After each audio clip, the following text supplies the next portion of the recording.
August 2024. And that's what makes this political vote a major turning point. The contest is largely seen as a bipolar contest. The BNP, led by Tariq Rahman, is facing an 11-party alliance led by Jamaat-e-Islami. That includes the student-backed NCP as well. Sheikh Hasina's Awami League, which won the last 4 parliamentary elections, has been barred. So yes, this is the first electoral test of Bangladesh's political transition. But in the build-up to today, the hopes for a democratic setup have been dimmed, because Ms. Hasina's ouster has been followed by persistent violence, bureaucratic and industrial strikes, even disruptive protests and political uncertainty. The credibility of today's vote has already been called into question. Why? From political violence to accusations of vote buying and attacks on journalists, all have raised concerns over the fairness of these polls, raising a harsh question about Bangladesh.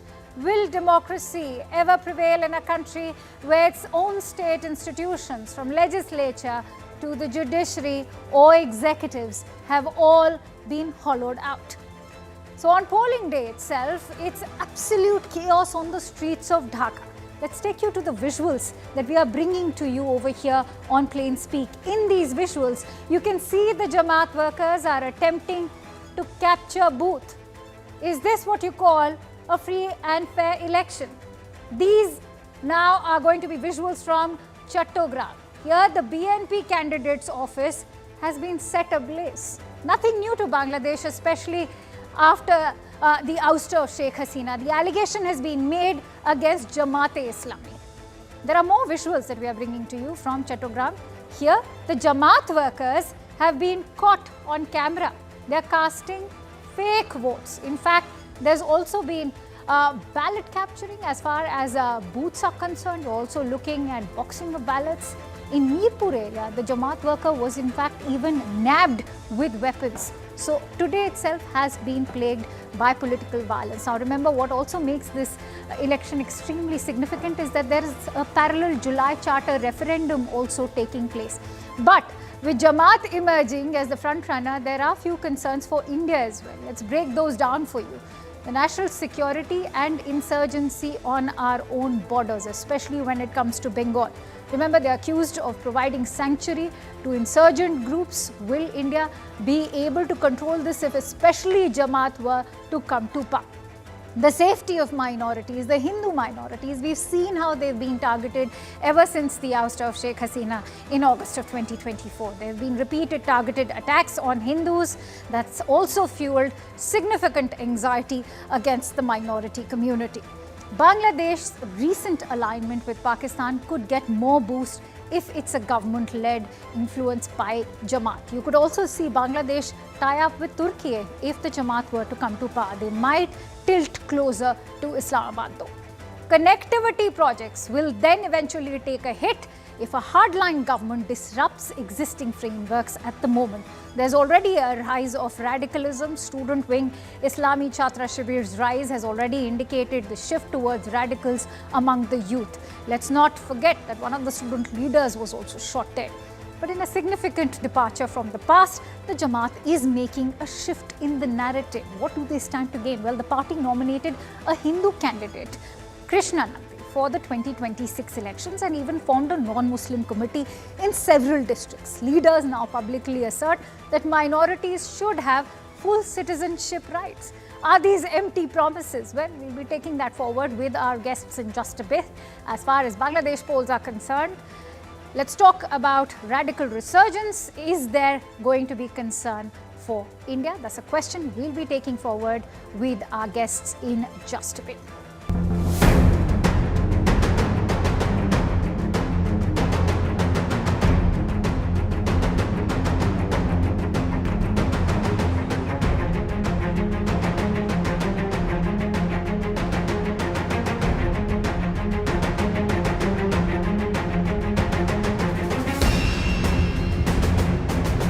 It's going to be a huge challenge both for the BNP on one side and the Jamaat on the other. Both of them claim to be inclusive parties, but the reality on the ground has clearly proved otherwise. We are the people who protected the minority the most. Yes, we have some, the disagreement is maybe possible, but we have some common goals. Most of these things is the common goals.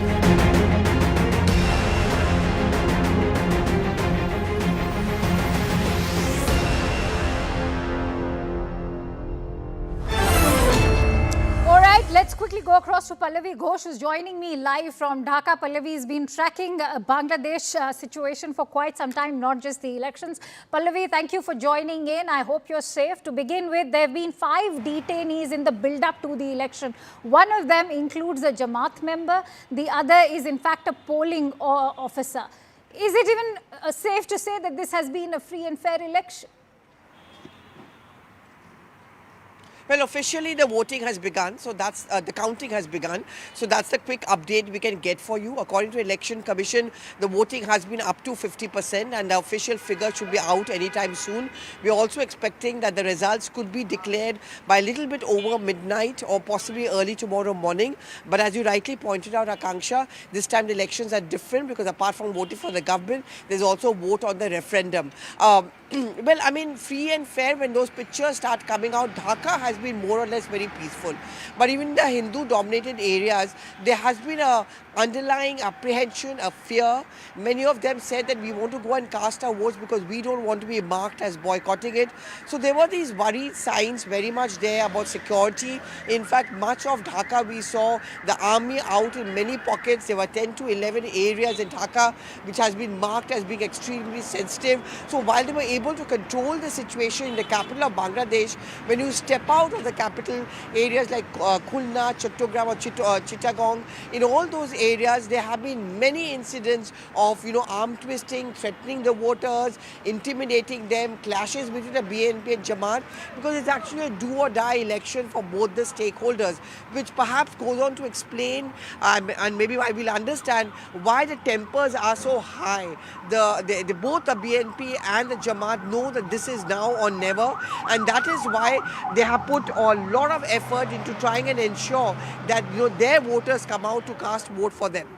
All right, many thanks to you, Pallavi, for bringing us all those latest details. Remember, the election results are going to be out by tomorrow, and we will keep bringing you all those latest updates through Pallavi, who's been tracking the developments for us. With that, let me quickly open the floor to our guests. I'm joined in by Salahuddin Shoaib Chaudhry, who's a Bangladeshi journalist, also joined in by Asif Bin Ali, who's a geopolitical analyst, a doctoral fellow at the Georgia State University in the United States. Many thanks to you, gentlemen. I am expecting more guests, but Shoaib, if I could begin with you, you're looking at a very challenging political climate.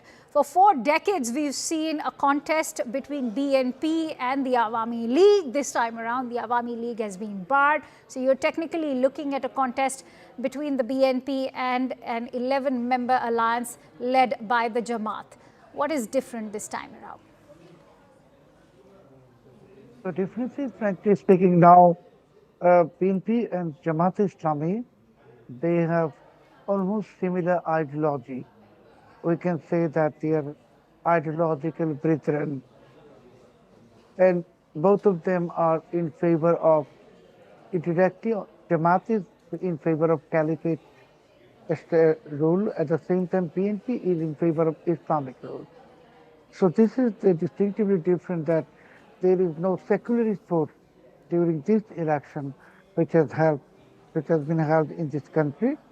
And second thing is that BNP and Jamaat Islami both are Yunus loyalists, because for the last 18 months both the parties have excellent relations with Yunus. And I cannot draw a difference between Yunus or NCP or BNP or Jamaat, because they sound like they are from the same club. Asif Bin Ali, is it even fair to call it a free and fair election, given that you've had detainees, one including a polling officer, the other being a Jamaat member? They're all been caught red-handed carrying money. You're seeing the way there's been, the ballot boxes are being captured at the moment. There's much violence that has led to in the run-up to these elections. 2 deaths also, in fact, have taken place. What is one to make of these election results as and when they arrive? Well, Before I start answering your question, I just want to point And out just one thing. just a moment to introduce Veena Sikri, who's the former Indian High Commissioner to Bangladesh, who's also joined in. Many thanks to you, Ms. Sikri. Yes, please go ahead. So what my co-panelist was saying that the Jamaat and BNP are the same party and they are Islamist, I disagree with that. Jamaat is definitely Islamist and BNP has given shelter to them over the years. And actually BNP has given them the breathing space which allowed them to operate largely. But putting the two party in the same frame would be very injustice to the political truth and the fact that we have.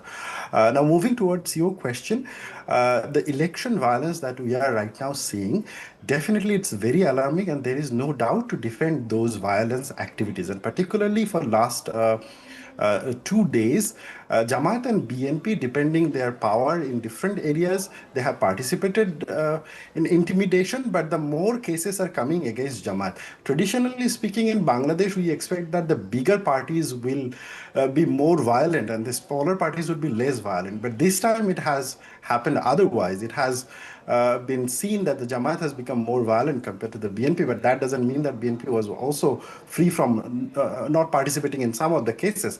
But if you put it in the larger perspective of Bangladesh election data, because I work on Bangladesh election data very closely as well, the number of deaths that happened in this election, like during the election day, that is 4, and that number is not because of the election violence, that because of the some of the health reason.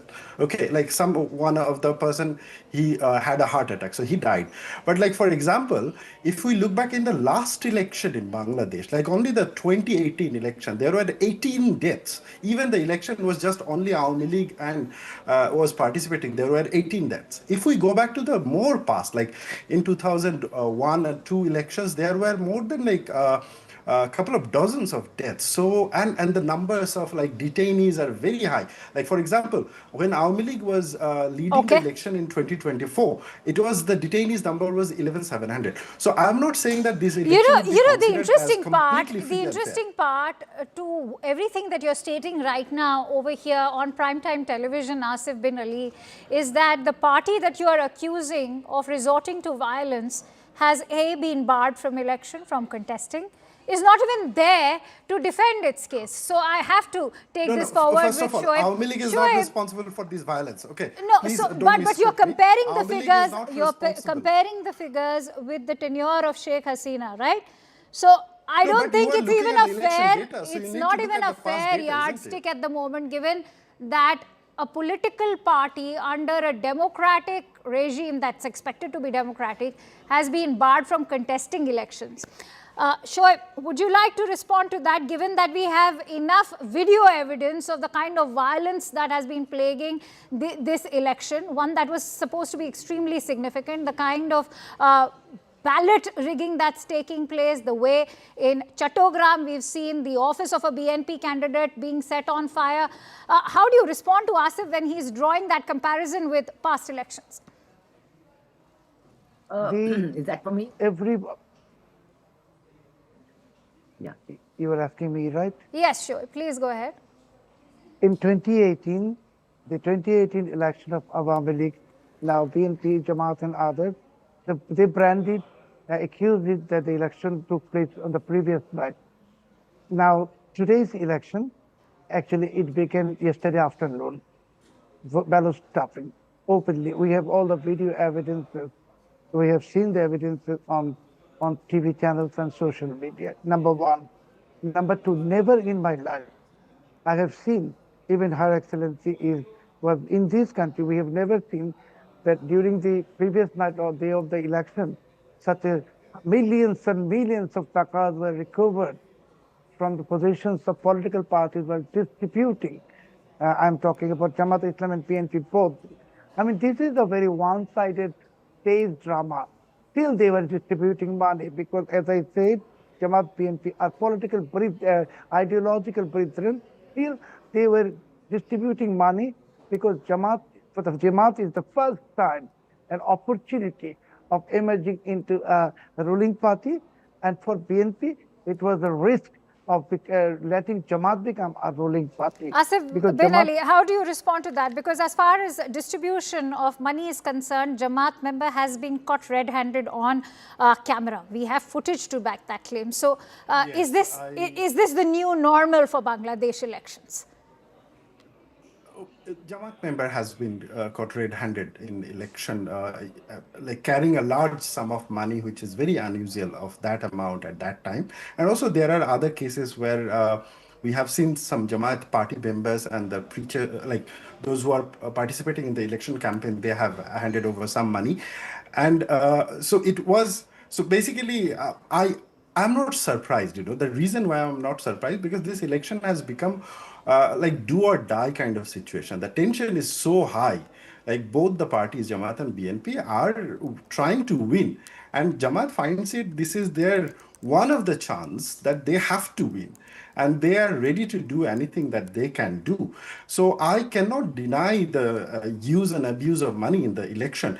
But just one point that I'm trying to make in my previous point was as well, like, see, framing the entire election as not free, fair, or credible would be very unjust position regarding the election, because this election I cannot tell it like it's 100% free and fair election, but I can say it is relatively free and fair compared to the previous elections on the three ground. If you want to challenge me on that three ground. The first ground is the media was free, media was allowed to go there freely. The second, there was like almost 200 plus international journalists covering the election from the ground, which had not happened in the past three elections. The last time we had this number of journalists was in 2008 when Sheikh Hasina were the victorious party, Awami League, in a landslide victory, and that was one of the most acceptable election as well. And also the number of international observers, this time more than like around 300 to 400 international observers have been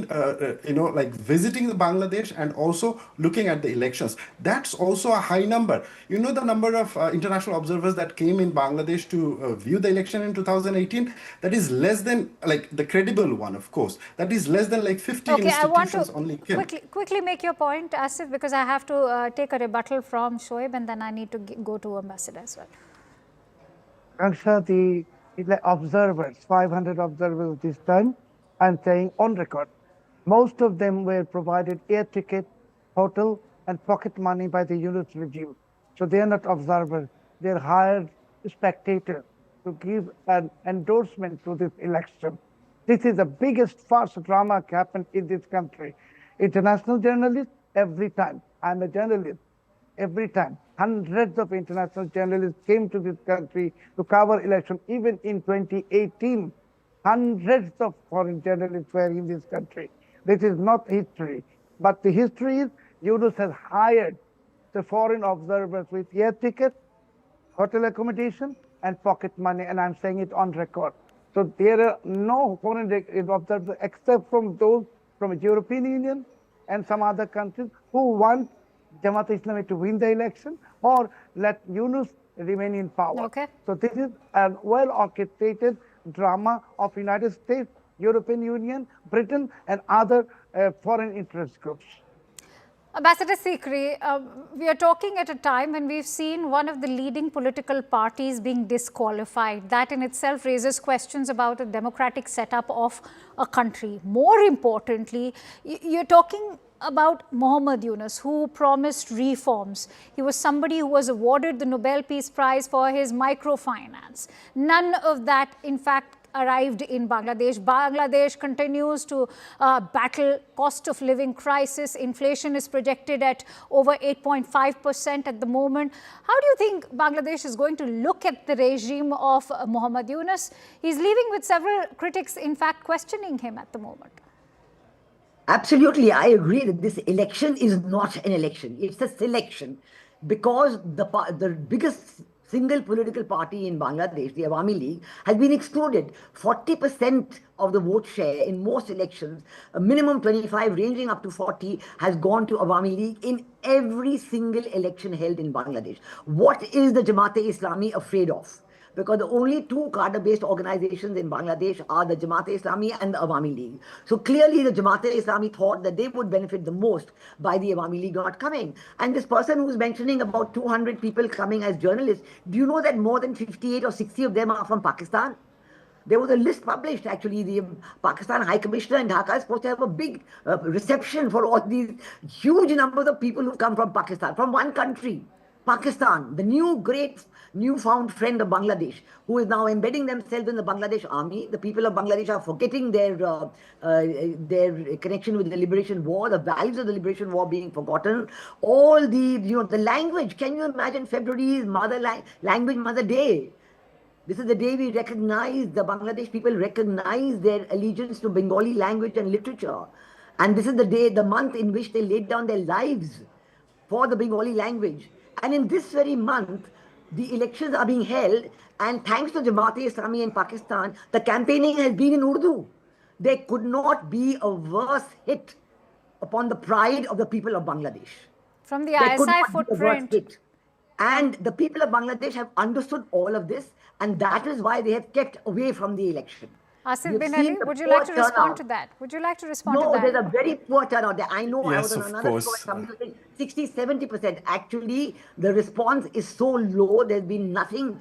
All the booths are lying empty, and the people have voted with their feet by keeping away from the election. I mean, we have enough video evidence to back that from Chattogram itself all the way. I mean, Dhaka may have seen peace because we all know why so, given it's the country's capital. But Asif Bin Ali, there's a lot of ISI footprint, not just you're looking at them getting space in the High Commission there, but also all the way to cricket.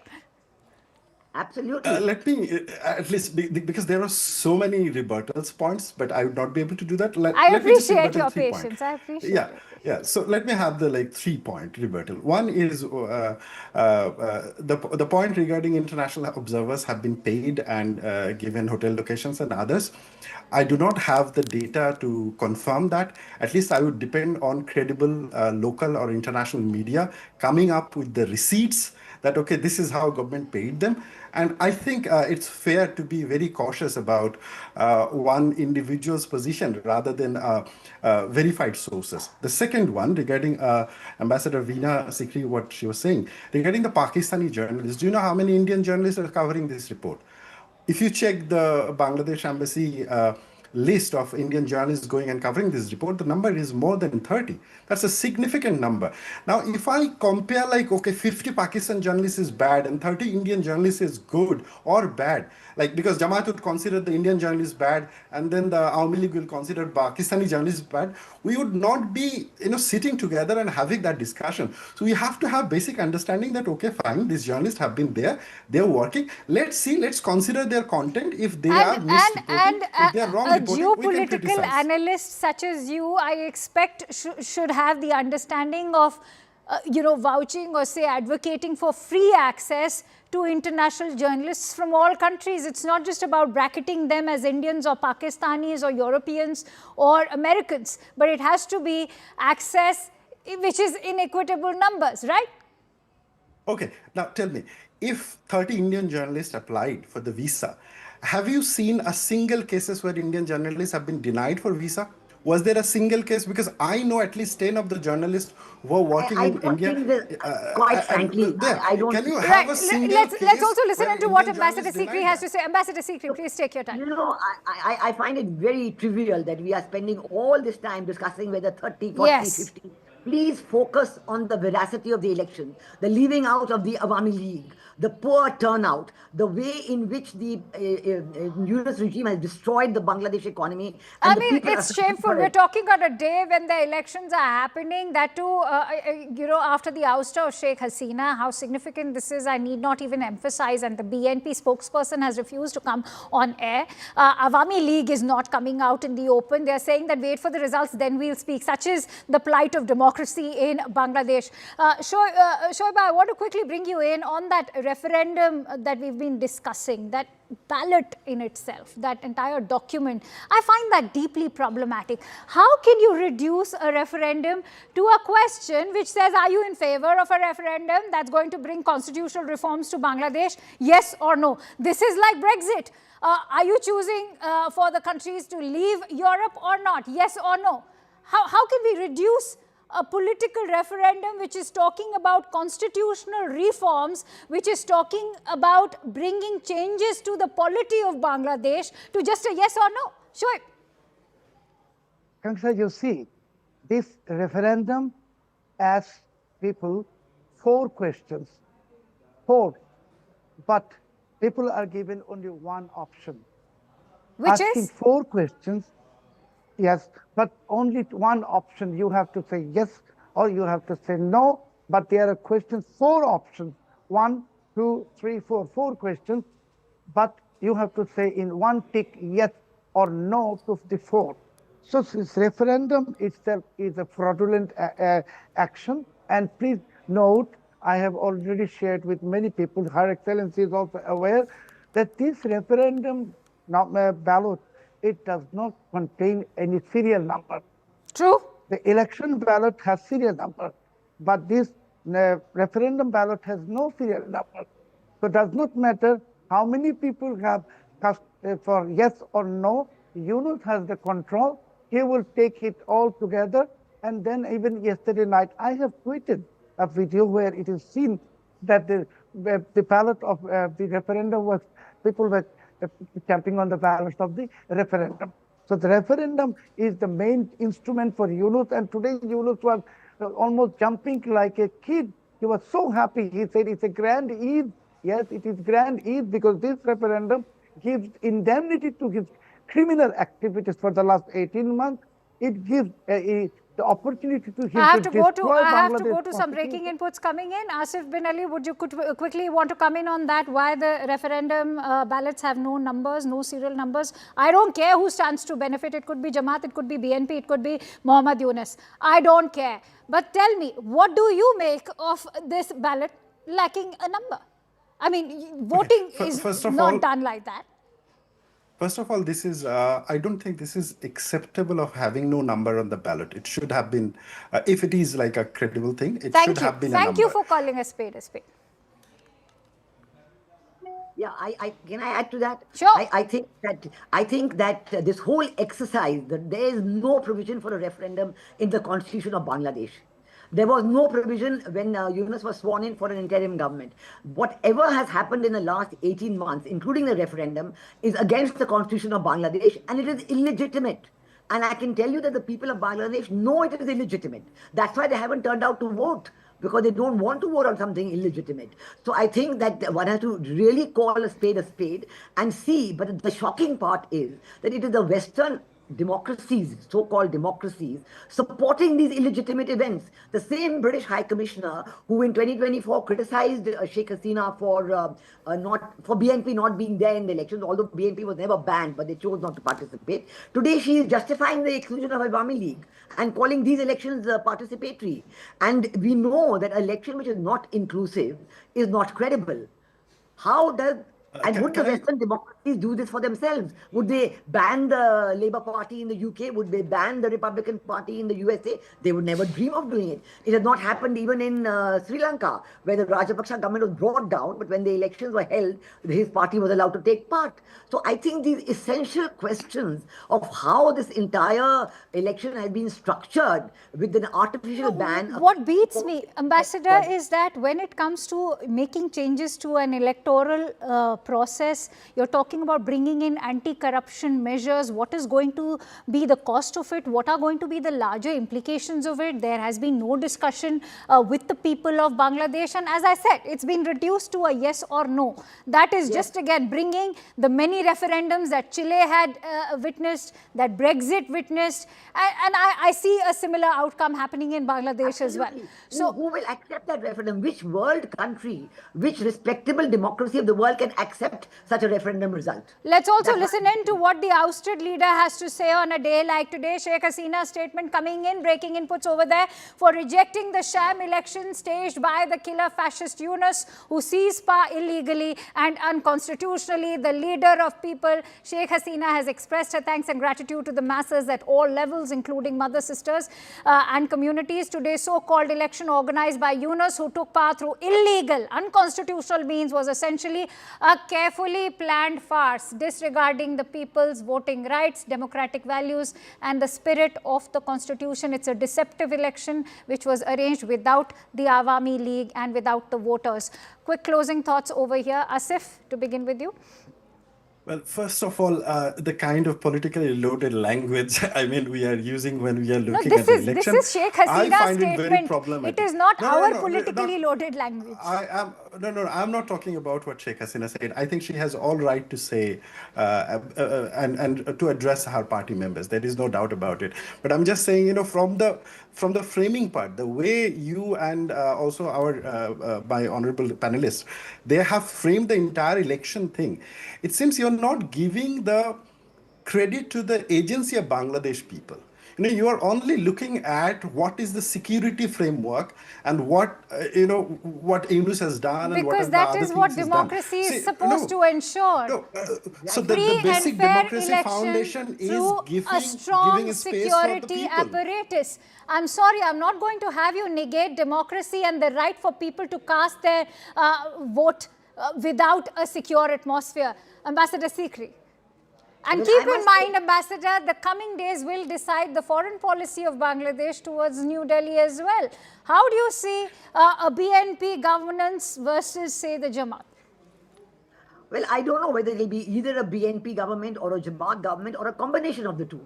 I think most likely, because if Yunus wants to extend his existence at the helm of affairs in Bangladesh as the president of Bangladesh. True. And that is why he's so focused on the referendum. So then he would like to have a national unity government with Jamaat and BNP and everybody there so he can there. But are the people going to accept it? I think this is the problem of a democracy, a fake democracy like what Bangladesh has become in the past 18 Quick months. closing thoughts to Shoaib as well. And Shoaib, before I give you those closing thoughts, weigh in on these words, the meatiest part of what Sheikh Hasina has said. The withdrawal of false cases, the release of all political prisoners, as well as teachers, journalists, intellectuals and professionals, the removal of suspension imposed on the activities of Awami League, restoration of the people's voting rights through the arrangement of a free, fair and inclusive election under a neutral caretaker government. Do you think this neutral caretaker government has been able to deliver upon the promises which in the previous elections we've seen happen between the BNP and the Awami League? Shoaib.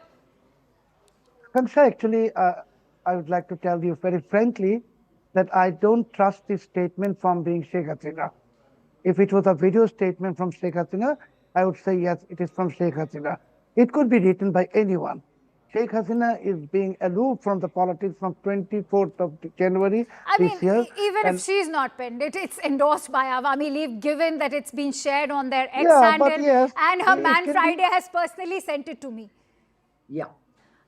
I'd like to say that we have to respect this statement because it is come from the Awami League. You said you've seen it personally. And I think we have to respect that because the sentiments expressed in the statement is exactly those that reflect the correct position in Bangladesh. You cannot have a free, fair and inclusive election unless you have a caretaker government. Now the caretaker system is back in the constitution of Bangladesh. Have a caretaker government appointed under the provisions of that clause in the constitution. All right. I mean, organize elections include everybody. That's the only answer that the people of Bangladesh will accept. Absolutely. In fact, we're looking at a time when all of these democratic institutions, whether it's the executive, the legislature, the judiciary, have all been reduced to lame ducks. He was hoping that the right government prevails to power and that they are able to restore democracy to Bangladesh. I mean, there are concerns that India also has, but those are secondary. Primary is that democracy and peace prevail in Bangladesh. Many thanks to you, Ambassador Sikri, and the gentleman for joining in on this discussion. With that, we in fact shift focus over to the other story that we've been tracking this hour, and that's also going to talk about how the Babri ex-TMC MLA's provocation is now leading to an intense political atmosphere, one that's based on religion. The suspended Trinamool Congress legislator Humayun Kabir formally commenced construction of a Babri Masjid replica mosque in Beldanga in Murshidabad district, a move that has of course ignited fierce political hostilities barely weeks before West Bengal heads to assembly election. So the development unfolded just a day after Uttar Pradesh Chief Minister Yogi Adityanath, addressing a public meeting in Barabanki, delivered an emphatic declaration that the Babri structure would never be resurrected, not even on the day of judgment. Defending the project, the Bharatpur MLA asserted that Muslims had not opposed a Ram temple built under Yogi Adityanath, adding that naming and building a mosque was their right. The project has now drawn sharp criticism from not just the BJP, even the TMC, and that's what becomes the surprising element over here. Each accusing Kabir of acting as others' proxy. So just ahead of the big elections in the state, who does the monument of hate really benefit? Is it the TMC? Is it Humayun Kabir and his party itself, or the BJP? That is the big question we are posing to our guests as far as the Babri Masjid construction in Bengal is concerned and the ex-TMC MLA's provocation. Is this going to be another monument to hate?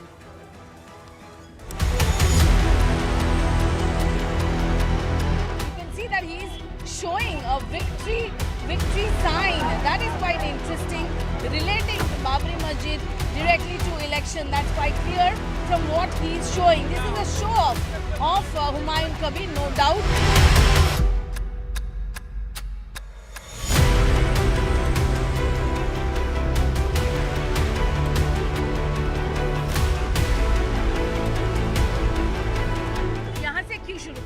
यहाँ से ऐतिहासिक place है, यहाँ से ऐतिहासिक place है।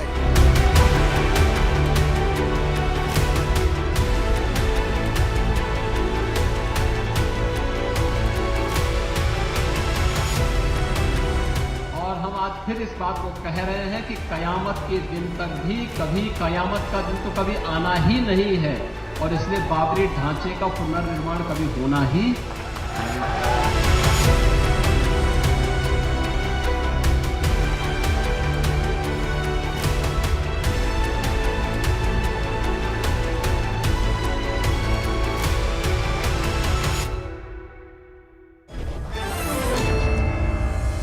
Introducing my esteemed panelists, Charu Pragya, spokesperson of the Bharatiya Janata Party, Professor Manojit Mondal, who is a political analyst, also joined in by Sarfaraz Wani, who is a political analyst. Many thanks to you all for joining in.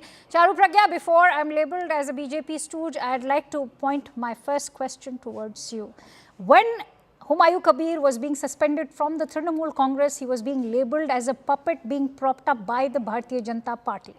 I'd like your response. Is this a case of sour grapes by the TMC? How do you see this? Because this is a man who is, of course, being also hailed by the Muslim community. He is bound to also split the Muslim vote for the TMC now. Akansha, good evening, and good evening to all our viewers today. See, it is so easy to brand everyone as BJP's B team, BJP's alternate team, and we've seen it happen time and time again. But let's make a few things really, really clear. TMC is now a political party which not just believes in bloodshed and violence, it also believes in the politics of appeasement to such a level that they are comfortable even dividing the country. I mean, look at them. I don't know what are they trying to project and who are they trying to please, because Babar was an invader. We have lost thousands, if not millions of lives at the hands of an invader which came into our country, looted our country, and to such an extent that they destroyed every single evidence of our civilization, of our literature, only to appease themselves, right? Only to rule over us. Today, when a chief minister or her political party or her supporters, they want to support a narrative like that, and then turn around tomorrow and want to bring in BJP into their political conversation, I think some things need to be above this. This is not about the elections around the corner. I am calling out Mamata Banerjee and her government and her political party every single day, time and time again, with proof. Okay. I can see, in fact, I'm also joined in by Momita Chakrabarti, who is a political analyst. She's joining me live from the studio. Many thanks to you, Momita, for coming in, taking out the time over here. But Sarfaraz, I want to quickly bring you in. what explains the popularity of Humayun Kabir despite, say, corruption case against him? We've seen his properties also get seized by the current dispensation in Bengal. Is it because he's also able to speak to the grassroots Muslims? Because look at the number of devotees that turned up when the foundation was being laid for the masjid. That in itself speaks volumes of the kind of clout your party has already commanded in this entire region of Murshidabad. See, this is a broader question of whether Babri Masjid name can be again given to any masjid or not, and the answer is yes. Because Supreme Court in its own judgment has said that the masjid was illegally demolished. The mannerism in which the masjid was demolished was wrong. Although it was a title dispute which was decided in favor of Hindus, but Supreme Court categorically said that Babri Masjid was illegally demolished. Now, somebody wants to make the same masjid somewhere else. I don't understand what is the concern. Babri Masjid, making Babri Masjid, irrespective of Ayodhya, somewhere else should not be a concern for anybody. Number second, Mughals have brought a rich culture. If Mughals wanted to convert, or if Mughals were, understand, if Mughals wanted to convert, Charu, I'll give you time. I'll give you time to. Mughals ruled India for 200 years. If they wanted to convert, there would have been not even a single Hindu in India right now. They were secular people who brought rich culture. You have problem with Babur, we don't have problem with Babur. Babur is a Muslim name which comes from the ancient times. So you cannot target us for keeping Babur name. Okay. So there are a lot of people who have Charu Pragya. Yes, let's listen to what Charu has to say. Sarfaraz, listen to what. Because we're secular, I have given you a factual proof of it. Okay, let's listen to what Charu has to say. Charu.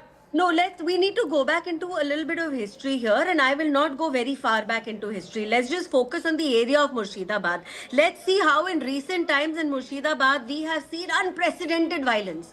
Hundreds of Hindu homes have been destroyed, set aflame, and all of this has been done while the police was complicit. This is an observation of Kolkata High Court. I am not saying this. Kolkata High Court has observed this, that police looked the other way, was complicit in this violence. And this is very recent. I am not going back into ancient history. Point one. Point number two, who was Babur? Why are you trying to defend him? Can you tell me who was Babur? What other way can he be explained other than being an invader who came into India? Okay. Came into India, fought his way across our land. Right now. Okay, I think we are veering away from the topic. No, we are veering away from the topic. No. I'll tell you why we are veering away from the topic. I'm talking about recent things. I'm talking about the situation in Murshidabad where appeasement politics. But Charu Pragya, questions are also being raised about why the BJP has not been able to protect the Hindus in Murshidabad. Look at the kind of violence that's plaguing Belnanga. You're talking about Prime Minister himself quoting the attack on a female journalist over there. So for making those tall claims about Hindutva. No, thank you for asking me that, and let me give you a very responsible answer. Families which were safe during this violent time have all said it's only because of central agencies today that we are safe, that we have a place to stay. So please don't say the central government is not doing anything. But this is the state of West Bengal, where anybody from, forget an MP, MLA, even ministers get attacked. Leave that aside. They are attacking cars and officers of does that mean Muslims have to be that is the way they function. Names? They take pride in that anarchy. They take pride in that anarchy. Compare it to a state like Uttar Pradesh, where identity politics takes a back seat, and we focus on development. Development for all. We want to see.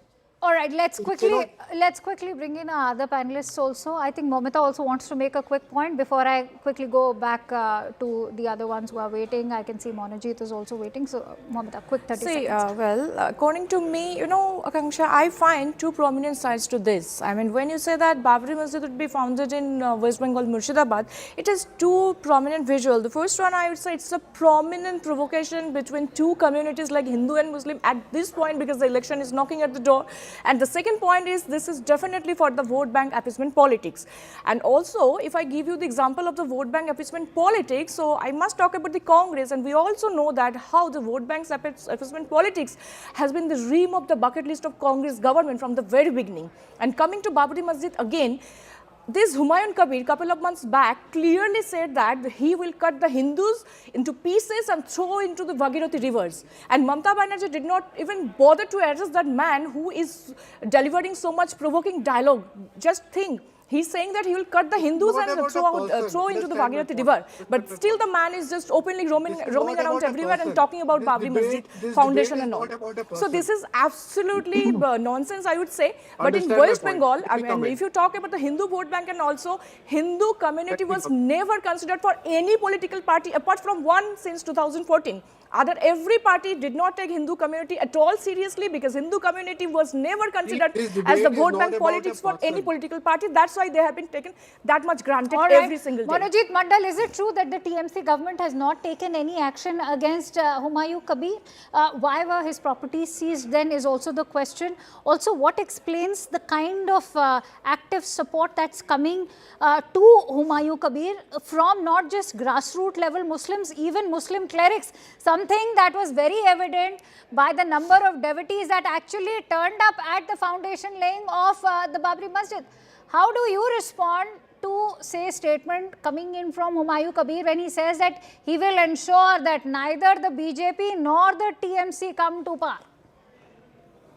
First of all, the two BJP's spokespersons speaking spewing venom against Bengal is nothing new. So we are certainly not bothered by this kind of exaggerated statement and venom spread by these two people. I completely denounce them, and there's no need to dignify them. The people who were involved in that riots, they have all been given justice, and some of them have been brought to book. Coming back to Humayun Kabir, look who are discussing about Humayun Kabir. It is Yogi Adityanath and BJP. We are not even bothered by it because we know that he has got no presence in Bengal, only some presence in Murshidabad, and you will see it after the month of May. Please mark my word, this person will be completely obliterated from the political scene of Bengal. I am talking about Mr. Humayun Kabir. Who is pandering to Mr. Humayun Kabir? It is, I'm charging on a TV, please inquire into it. How much money he has got, all those cashes, no ED, no income tax, no CBI. 5 crores cash, he flaunted those cashes while the inaugural ceremony was going on. Nothing happened. Who is giving him money? One neighboring chief minister from BJP ruled state is giving him money. Who is having secret meeting? Muhammad Selim of CPIM had a secret meeting with Humayun Kabir. But what is Mamata government doing about it? What is Mamata government doing about it? If he's so corrupt and if he's such a goon, then what is your government doing about it?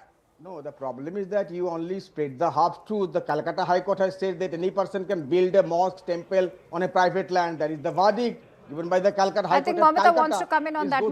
Verdict. Yeah, I want to ask, when Hindus were being killed in Murshidabad just a couple of months back and their houses was getting burned, allow Mamata to make please a point. Tell me what CM was doing, what Mamata Banerjee was doing. She was having some meeting with the imams, but she did not find the time to come to the Hindu families to console them.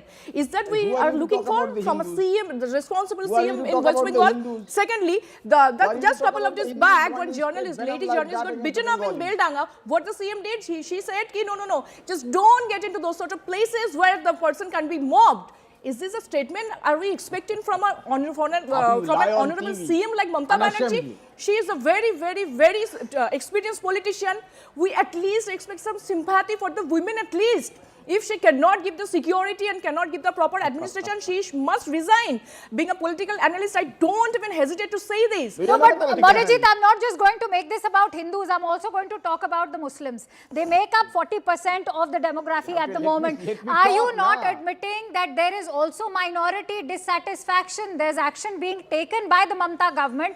The DMs have been sent against to take action against Bucks. Clerics also feel they are being targeted. Humayun Kabir is looking to exactly do that, split the Muslim vote. Nobody is except BJP and some of their key channels. I'm not saying that it is your channel. Talking Manojit, about that. talk about Nobody's facts. I'm Talk about talking facts. about the I have facts asked only. questions to the BJP spokespersons. I have asked questions to an analyst Yes, supporting madam. the right polity as well. So don't make this fantastic. about, if you again say it, that this is about channels supporting the BJP, I'm afraid I will have did to not ask you to say leave it. the channel. You are taking it upon yourself. I rather appreciated you. I said that not Because your it's not the channel. first Some time. of the- Please, I let's know. talk about That is- facts right now. I mean, I feel pity about you. I mean, you ask me questions for my 10 or God. 30 I seconds. feel and pity you- about you because you Give lack me the 10 facts. seconds to Personal answer. remarks Where against lies the the anchor. problem? You ask me a Make question of personal what remarks is, but against you the don't anchor even because give you me have no 10 seconds answers. to answer. Can I Look come again, in? your friend has come. How do I answer if you don't allow me to answer? The fact remains that nobody is scared, nobody is bothered. If the Hindu, Muslim, Christian, Sikh, Isai, all are living peacefully in Bengal. It is only BJP's problem. That And is some of why their you are appeasing the Hindus this time around. No Coming question up of- with Durgangan in Calcutta, This is your Jagannath narrative, Dham. madam. This is Now, your is this narrative. not You have Hindutva been doing it appeasement? for That too is everyone. tax-paid money of Don't narrate- residents of West, don't narrate resident of because West that's Bengal, put and your that too part. not from any The trust. the sad part is you get onto the bandwagon a tad bit late. I want to quickly bring in Charu Pragya on that Will be note. decimated once again. Don't worry. যতই করো হামলা আবার জিতবে বাংলা जितना भी करो हमला जीतेगा भाई Bangla. Don't worry about that. Wait for 2-3 more months. All right. Charu Pragya, quick closing thoughts, 30 seconds. See, I want to make one thing very clear. The way West Bengal has been for the last, I think, decade or so, all of that is going to come to a complete full circle and full stop with these elections because West Bengal has seen far more bloodshed than it deserved.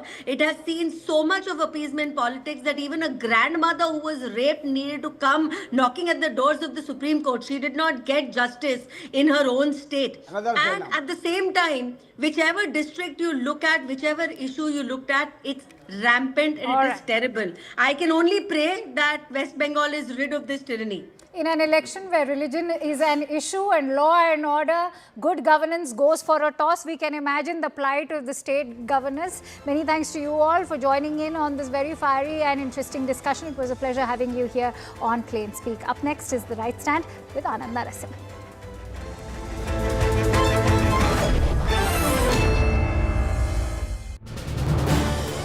This is News 18 Network.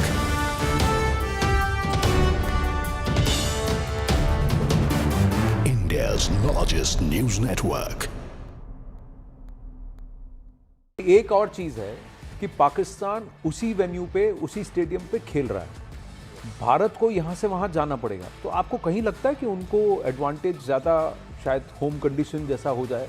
देखिए, आप कितना भी try करें थोड़ा सा buildup करने के लिए कि ये कॉन्टेस्ट थोड़ा सा क्लोज हो सकता है, मेरे से ऐसा कोई आपको मिलेगा नहीं कि इसके वजह से ये मैच क्लोज हो सकता है. नहीं, बहुत अंतर है इंडिया और पाकिस्तान में, इसलिए वो मैच मुझे कभी इंटरेस्ट नहीं करता.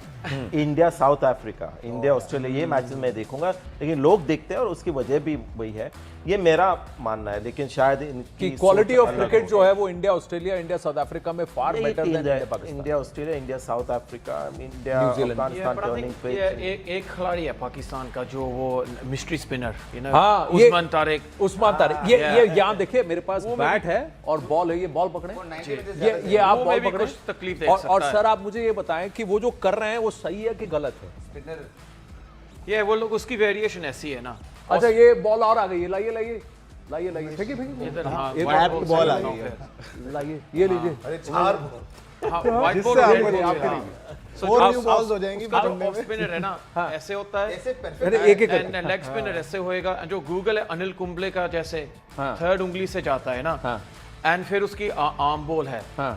बस एक बात है, जब पोज करते हैं ये बाँ 50 डिग्रीज की हो जाती है, ये हम डिबेट करेंगे अभी. हाँ, नहीं, बाँ एक है और दूसरी बात ये है कि वो जो खड़े होते हैं और खड़े होकर रुक जाते हैं, ये स्टॉप अलाउड है कि नहीं है? नहीं, ये करना चाहिए बिकॉज जब बैट्समैन है, बैट्समैन स्विच हिटिंग करते हैं, वी अलाउ बैट्समैन कर सकते हैं. बैट्समैन थोड़ी रोक के कहो, ओ अभी मैं रिवर्स स्वीप करना चाहता हूँ, वेट करो, फिर मैं मारना चाहता हूँ. ऐसे आई थिंक बॉलर को भी एडवांटेज होना चाहिए। एक ये श्री एक मलिंगा थे ना जो ऐसे sling Ashwin used to do that no, पहले वो बहुत सारे एक्शन में डालते थे, इन्होंने भी वही बोला कि बहुत सारे एक्शन में डालते थे, बट इतना है कि द कंसंट्रेशन फोकस ये बोलते हैं 4 to 5 सेकंड्स जो भी है, so once you blink and you look at the bowler it takes that 3 to 4 second ना, उसके बाद थोड़ा ब्लर हो जाता है, तो शायद may be that is what he is doing, you never know, may be, but उतना पाकिस्तान नहीं सोच सकता साइंस। तो ये ब्लर वेयर में मैं पहली बार सुना ये ब्लर, मगर मगर अगर कोई भी देखेंगे कभी ब्लर हुआ क्या? If you blink, it takes like that. जरा आपको मैं थोड़ी तकलीफ दूंगा, जरा इस तरफ आए इस पिच पर जो हमने किया है, और आप मुझे बताइए, आइए आप दोनों आए संजय भाई, आप तो बैट्समैन हैं, तो मैं आपसे ये पूछ रहा हूँ, और श्री कम, तो आप जिस तरह से भी आप बैटिंग छोड़िए, मैं वो ब्लर का एक्सप्लोर करता हूं, ये मैं आपसे अगर वो डिले करेंगे एक्शन तो ब्लर हो जाता है, देखिए पिच हो जाते हो, तो ऐसे करेंगे आप blink करके you see the sport and then you look at the bowler, right? So I'm running and tell me when to blink. So whenever you usually blink, so I'm doing blink. Yes blur हो गया ऐसा blur तो वो में क्या हुआ, batsman देखिए, batsman कई बार T20 में कमिट कर देता है ना, प्री कमिट कर देता है, पिछले मैच में क्या हुआ, वो बल्लेबाज यहाँ आ गया, कमिट कर गया, और उस्मान रुक गया और उसने सीधा फेंकी, बोल्ड कर दिया। अब आप ये बताइए, ये रूल में है कि नहीं? जैसे मॉन्टी ने कहा, it has to be as far as possible, थोड़ा इक्वल होना चाहिए, अगर बल्लेबाज खुद भी कर सकता है तो फिर why not, you can step out. हाँ, बॉलर कांट गो इवन इतना भी आगे, उसका नो बॉल होता है, तो मेरे हिसाब से बॉलिंग एक्शन में कोई दिक्कत नहीं, पॉज ले लो, कुछ भी करो, और कोई लोग कह रहे कि चक भी करता है, मैंने जो देखा है फेंक रहा है ball, he got straight arm action, only बहुत ही साइड इसलिए वो फुल स्लीव पहनते हैं।